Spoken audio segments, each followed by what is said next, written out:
Welcome back. Here today on the beautiful campus of Florida Panhandle Technical College.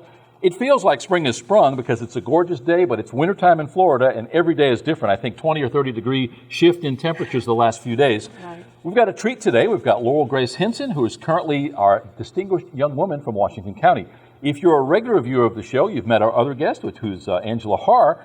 Her daughter, Robin, the very first DYW from Washington County. When we come back, we're going to talk to Lauryl Grace about what is DYW, the impact that it may have had on her life to this point, her plans for the future, more importantly, the emphasis that we're putting on young adults to represent us in the way in which we would truly like them to. More on that when we come back. We will be right back.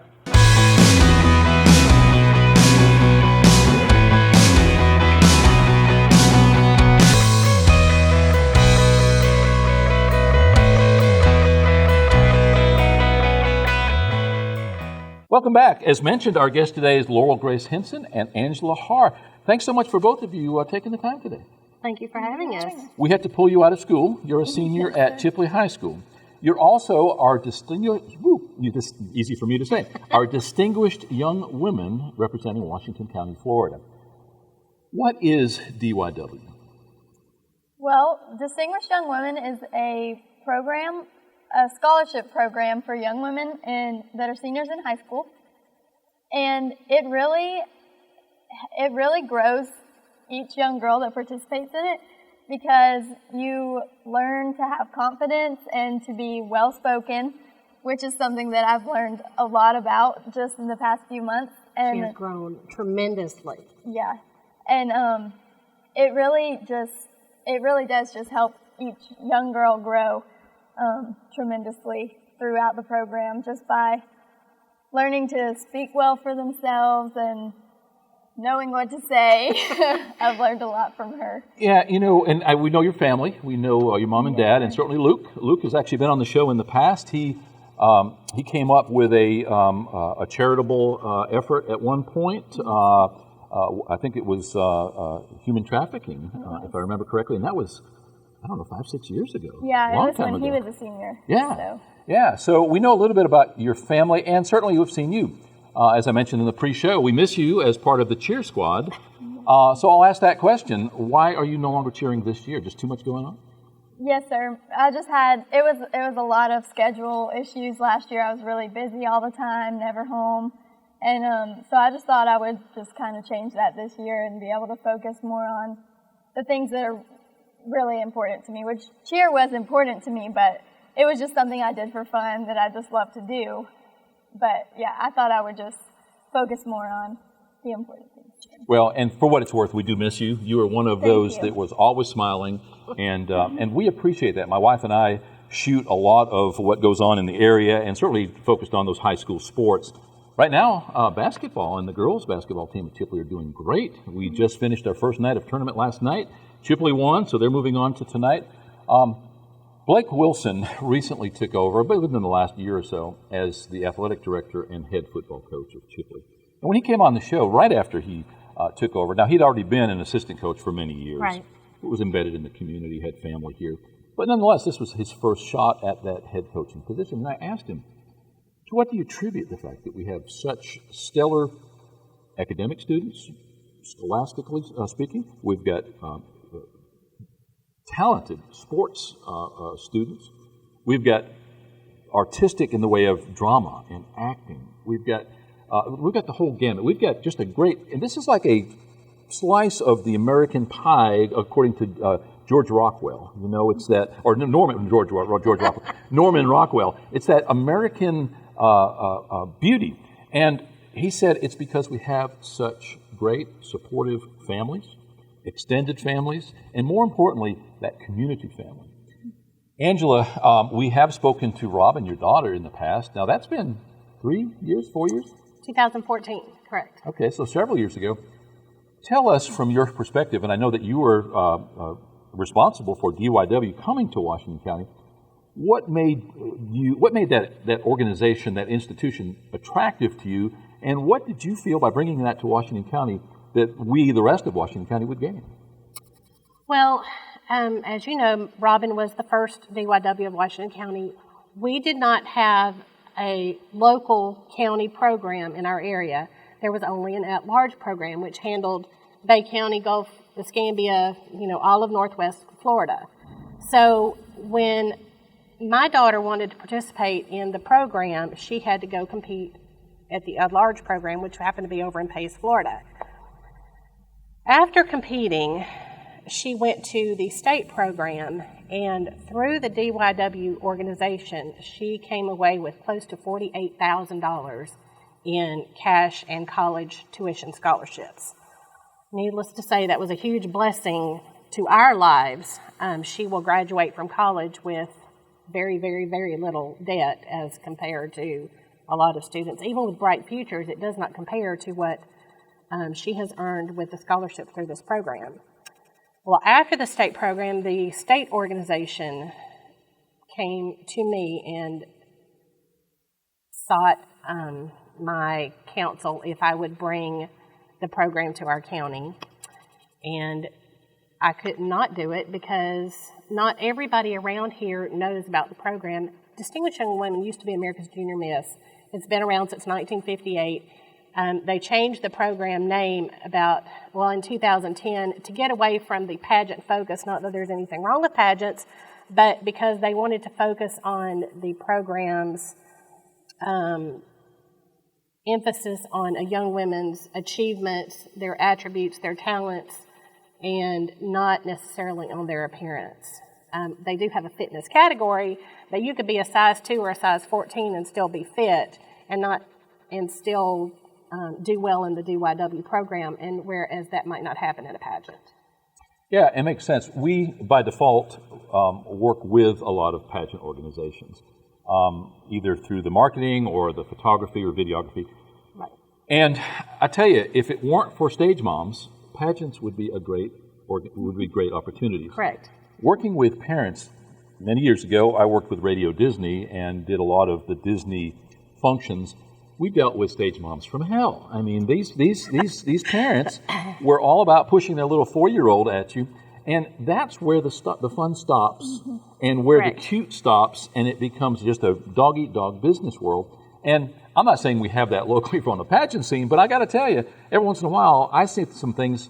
Were I that child, I would be less than proud of my parent. So when you first approached us and to talk about DYW, that was the main thing that got my attention, and my wife certainly. We've had children that have gone through pageants and all of that. You speak about school debt. Our youngest is 31. He works on Capitol Hill in Washington, D.C. He still has $120,000 worth of school debt. He had a double major. He had grad school. He had overseas travel. And so I get it, and that's one good reason for working with the government, because they take care of some of that. Right. But most people, first of all, they can't afford to be able to go through that kind of schooling at those costs, and then were they to get some help doing it, there's still an awful lot to overcome. We spoke about what Robin got from that. Have you so far realized or accepted scholarships and or other bennies from being that DYW? I have. I got, at our local program, I think it was about $1,600. Just at the local program. Just at our local program from money that was raised through our community. And I'm sorry. Oh, go ahead. I was just going to say, and she's eligible for quite a few other scholarships. She hasn't decided totally yet on a college yet, so she hasn't applied to those schools yet. But she's eligible for thousands of more dollars through the DYW program once she makes her official decision. But that was just cash scholarships that she earned. In the pre-show, we spoke briefly about your plans. You say you're sort of looking towards Chipola, what used to be junior college, now accredited 4-year college, in preparation for a 4-year college or for the finishing up of that. For instance, and you mentioned FSU offhandedly. Obviously, at your age and at this stage, you can make lots of change. Do you have options? Have you been offered opportunities for schools? Have you gone after scholarships on your own outside of the DYW? I have looked at stuff, looked at things, but I haven't gotten serious, which this is something that I should do, but I haven't gotten serious about applying yet, just because I've been busy and gotten caught up in things, but that is something that I'm planning to do. So we have worked very closely with Chipola College over the years, and in talking to some of their main fundraisers, particularly when it comes to the sports end of things, because they do enjoy a robust sports program there. One of the things that was pointed out, and there's one gentleman, I'm not going to mention him by name, but he is very influential still to this day in that school system. He went from high school immediately to University of Florida, and he messed up. He had a full boat basketball scholarship, and he partied. Right. And I think it didn't take much more than a year, and he was back home. He had no choice. He got drummed out, went to Chipola, got his life back on track. I can't help, and he equated it to a warm blanket. If you're from this part of Northwest Florida, going to Chipola College is like a warm blanket. You're not far from family. You have that supportive system. You still are in the same community in which, in your case, you were born and raised, and with a great academic curriculum ahead of you and preparing you for that next step without, number one, having to commit, which is a big thing, and that high cost, but more importantly, preparing you because Tallahassee's crazy. Exactly. And you already know that. Now, Yes. Luke, your brother, he actually went to FSU. That's correct. Now, you say he's in New Orleans. Yes. And what's he loves doing? it. He's at seminary down there in New Orleans. I'm not sure how the seminary system works, but I think he's studying some kind of ethics and music, something like that. And so he loves it down there. There's lots of mission work down there, and then also just lots of opportunities, and it's big. He loves to go, so he loves it down there. It's perfect for him. Lots of life to live in New Orleans. Yes. Absolutely. Almost you have to be careful what you wish for. And that, we already knew Luke to some extent, but when he did Singing in the Rain is when we got to spend more time with him. Just a very talented guy. young Yes. man. No mystery that he is, and nor that you are, because of your family. Your mom and dad, both very talented people, both work right here in Chipley. Your mom at drama department and very, very much embedded in Chipley High School. Where do you go from here? Now, you've won DYW, you're in high school, you've got, the balance of 4 months or something like that, 5 months left to your schooling for high school, and then you do have to make those hard choices. Where's your mind at right now? You said in so many words that you're trying to play catch-up now. Now you're realizing you're going to have to get serious about those hard decisions. Where do you go from here? When you leave here today, what do you start thinking about? Aside from having to go back to school, you've got the whole world in front of you, but that's a two-edged sword. That's great, but it's also scary. It is scary. So where do you go from? Well, like I was telling you earlier, my plan is, as of right now, to stick around for a little while at Chipola, kind of figure those things out, have a little bit more time to decide what career I want to go into, and then take that step to adulthood, I guess, and stepping out a little bit further into the world. And so, yeah, it is scary. In the pre-show, I heard you and Angela talking about somebody inviting you to prom, and all I heard was asking you to, and I thought you were getting ready to get married, and I was like, thank you. No. We're talking to Lauryl Grace Hinson and Angela Haar about distinguished young women, in this case of Washington County, Florida. When we come back, we're going to continue our conversation. We're going to talk to Angela a little bit more in depth about that DYW, how maybe you can get involved if what you're hearing is of interest. When we come back, our conversation with Angela will center just about that, how you can get in touch with the organization, maybe some of the prerequisites, and maybe how you can get either you, if you're a young adult, or your children or grandchildren in some cases, involved in distinguished young women. We'll be right back.